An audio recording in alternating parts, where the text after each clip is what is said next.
Il turno di notte nel faro di Milo. Milo non lavora in un ufficio normale. Lui lavora in un faro, su una piccola isola lontana dalla costa. Il faro è alto, bianco e guarda sempre il mare scuro. Di giorno l'isola è silenziosa, ma di notte sembra viva. Quella sera Milo arriva con l'ultima barca. Il vento è forte e il mare è agitato. Il capitano lo saluta e riparte subito. Milo resta solo sull'isola fino al mattino. Dentro il faro fa freddo. Milo accende una piccola stufa e prepara un tè caldo. Controlla la luce del faro, come fa ogni sera. La luce gira lentamente e illumina il mare. Verso mezzanotte Milo sente un rumore strano. Non viene dal mare, ma da sotto il faro.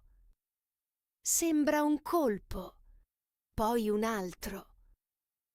Milo prende la torcia e scende le scale. Sotto il faro c'è una stanza vecchia. Di solito è chiusa e vuota. Quella notte, però, la porta è aperta. Dentro, Milo vede una luce debole. La luce viene da una radio accesa. La radio non dovrebbe essere lì. Milo ascolta una voce bassa e lenta. La voce parla di una barca persa nella nebbia.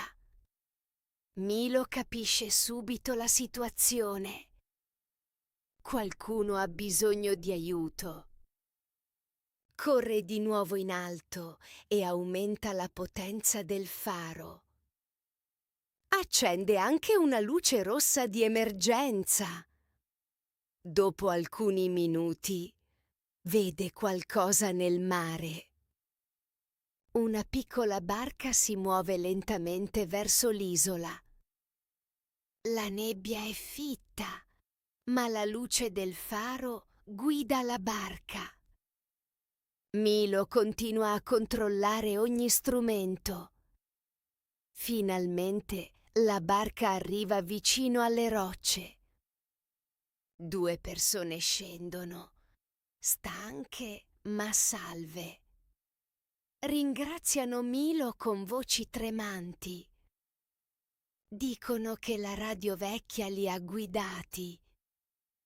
Quando arriva l'alba, la barca dei soccorsi prende le persone. Milo resta ancora un momento nel faro. Guarda il mare, ora calmo e chiaro.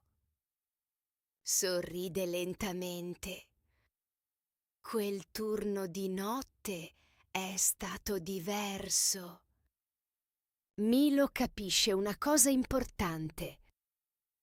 Anche in un luogo isolato e silenzioso, la sua luce può cambiare il destino di qualcuno.